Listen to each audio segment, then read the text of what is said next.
रावलपिंडी में पहला मुकाबला चैंपियंस ट्रॉफी 2025 का जो रहा सचिन रविंद्र और ब्रेसवेल के नाम। साथ ही साथ एक तीर से दो निशाने भी हो गए, क्योंकि बांग्लादेश तो बाहर हुई और पाकिस्तान को भी अब कहना पड़ेगा चैंपियंस ट्रॉफी से अलविदा।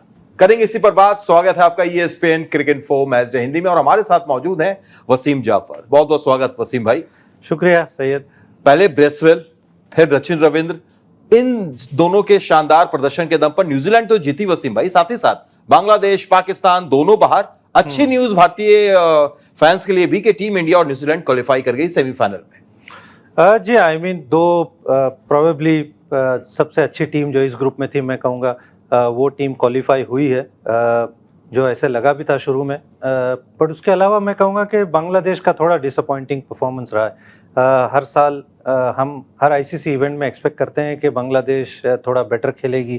अब तक कोई सेमीफाइनल नहीं खेला है ICC इवेंट में, तकरीबन कई सालों से हम देखते आ रहे हैं। उम्मीद होती है कि अच्छा खेलेंगे, बट आज भी अच्छी अपॉर्चुनिटी थी, अच्छी पिच थी, डिसेंट शुरुआत थी। उसके बाद में बिल्कुल ही 4-5 विकेटें ऐसे गिर गई आसानी से, तो बहुत डिसअपॉइंटेड हो गए। बहुत बिलो पार स्कोर था 240। मुझे ऐसा लगा कि मिनिमम 50 से 60 रन बांग्लादेश ने कम बनाया। बट तारीफ करनी होगी न्यूजीलैंड की और उनके बॉलर्स की, खासकर ब्रेसवेल की, जिस तरह से उन्होंने गेंदबाजी की, जिस तरह से फील्डिंग की, तो डिजर्व करती है जीतना। बेशक डिजर्व करती है न्यूजीलैंड। और बांग्लादेश की बात है आपसे भला और बेहतर कौन जान सकता है वसीम भाई, उस पर हम डिटेल में भी चर्चा करेंगे। लेकिन इस मैच की अगर बात करें, ऐसा लगा कि शायद शुरू से ही पूरी प्रोफेशनल टीम दिखाई दी। न्यूजीलैंड टॉस जीता, उन्होंने पिच को सही से भांपते हुए पहले बॉलिंग करने का फैसला किया। वहां पर ब्रेसवेल ने शानदार प्रदर्शन किया, 240 पर रोका। और शायद ये फैसला तब ज्यादा बेहतर दिखा जब अंडर लाइट्स शुरुआत के अगर 5-7 ओवर का आप छोड़ दें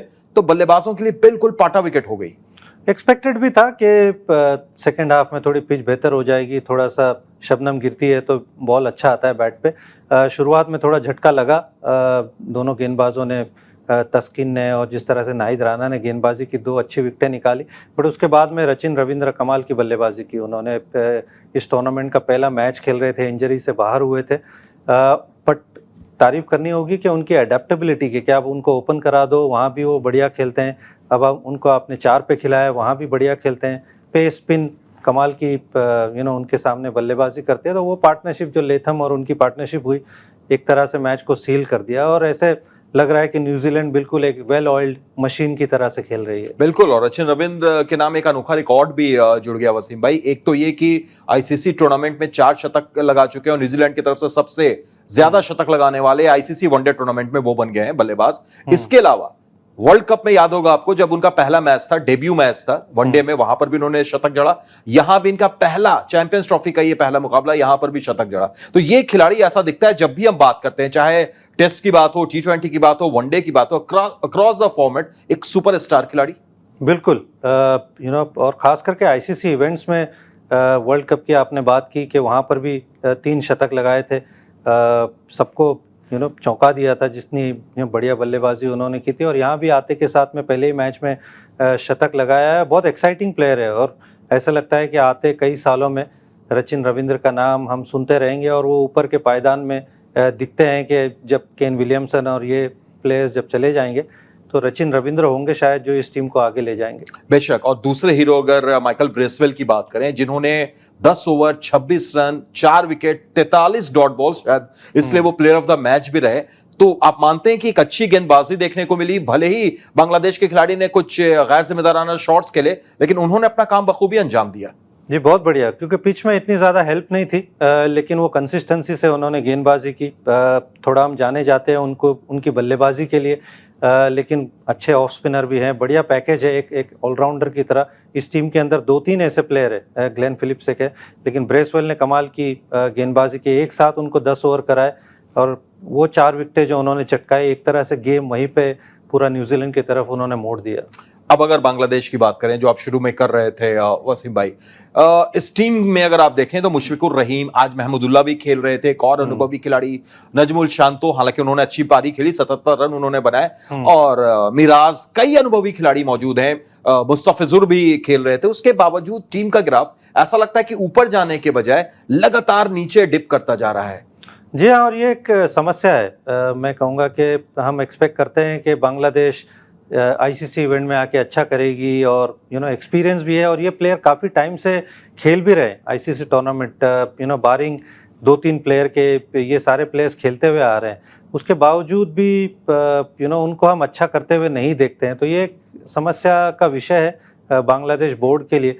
और आज जिस तरह से गैर जिम्मेदाराना शॉट लगाए कुछ सीनियर प्लेयर्स ने, ऑब्वियसली डिसअपॉइंटेड तो होंगे ही, क्योंकि इस विकेट पे ऐसा लगता है कि 300 रन तो बनाने चाहिए थे, और अगर ये 300 रन बनते तो हो सकता है कि मैच बन भी जाता अगर उन्होंने ठीक से फील्डिंग की होती, कुछ कैचेस पकड़े होते, और टूर्नामेंट में बने रहते।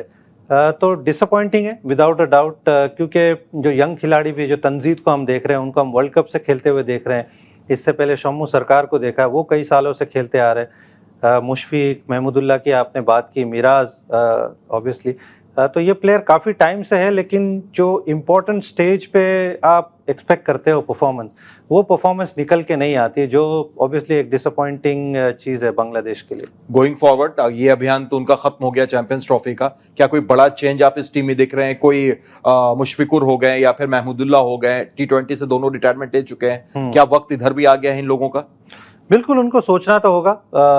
खुद प्लेयर्स ऑब्वियसली कॉल लेंगे, क्योंकि ये कई सालों से खेलते आ रहे हैं, लेकिन क्या आपके पास उनकी रिप्लेसमेंट है?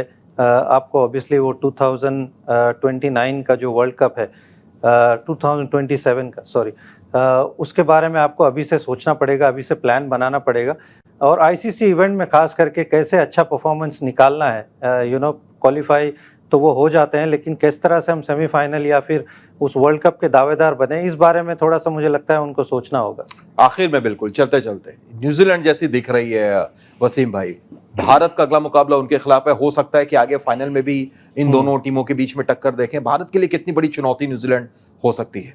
नहीं, बड़ी चुनौती होगी, क्योंकि न्यूजीलैंड हमेशा से ही भारत को दिक्कत देता है आईसीसी इवेंट में, और जिस तरह से वो खेल रहे हैं, मुझे कोई सरप्राइज़ नहीं है कि वो एक अच्छा मैच होने वाला है।